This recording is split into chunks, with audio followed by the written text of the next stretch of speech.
I'm Bambi Francisco with Vader News. Well, about 500 million people are on social networks, mainly, well, to socialize. They share photos, they update their status, and they meet people, and they're also there to talk about their favorite shows and their favorite sports teams. So how do you aggregate these fans and feed that passion? Well, Watercooler has the answers. Joining me to talk about Watercooler, which helps users interact and show their passion for their favorite show and sports team, is Watercooler CEO Kevin Chou.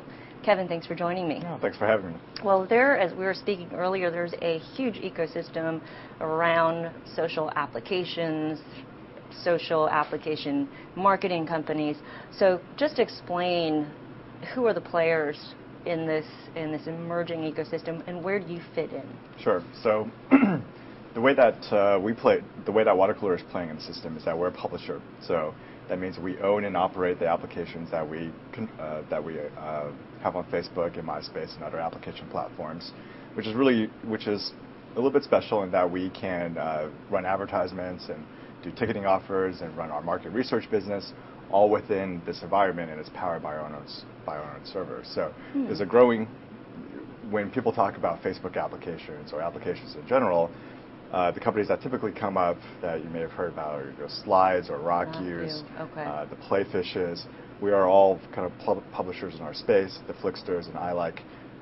So we own and operate our own environments, and all the users that use our applications are kind of on our servers and in our own environments. But you, unlike Rocky and Slide, you're a third-party application maker. So you work with sports teams, and you work with the networks. Sure. Is that a difference between your company and Slide and Rocky, or are they moving in that direction? It's a difference in our businesses. So Slide and Rocky make just kind of pure consumer-facing applications. They're very general. And when we first started our company, we didn't go through the leagues or the media companies. We started creating our applications for consumers as well.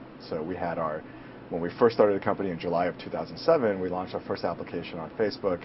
Was that the werewolves one? No, ours was called CSI. Oh, okay. Was our first application on Facebook. It was for fans of the kind of hit show CSI, and it gave the fans an ability to get together and talk about their favorite shows, decorate their profiles about their favorite characters, their favorite quotes from the show, favorite moments, and so forth, and share that with their friends and family.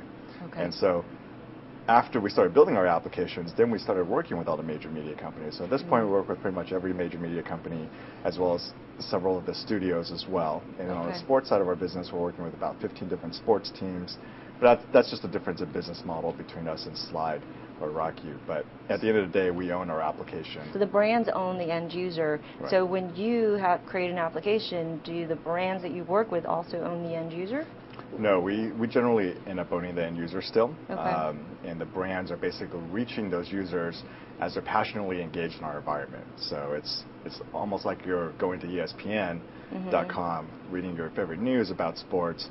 Toyota may come in as a sponsor, but they're not owning the user. ESPN still owns that user. Okay, so ESPN, at least you're working with, and when you work with a show like ER or Friends, NBC owns that user.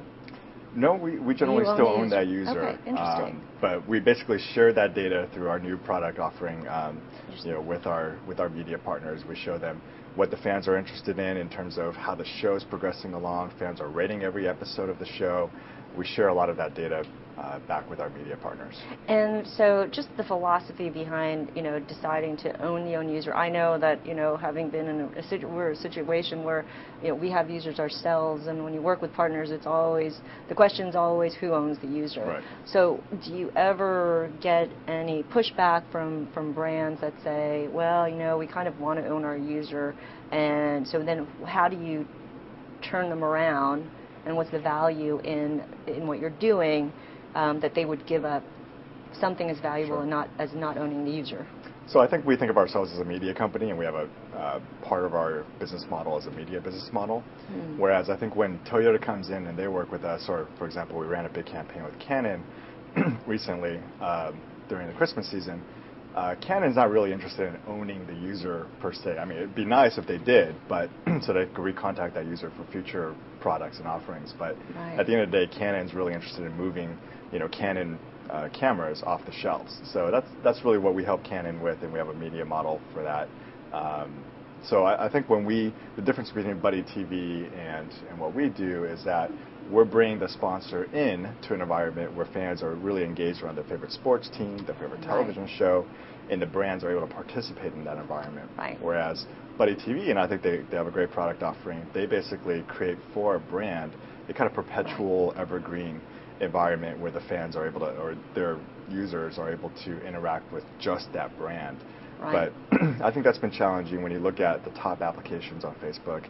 Almost all of them are owned and operated by a publisher that kind of create ongoing engagement, ongoing product experiences that excite that user and keeps that user coming back.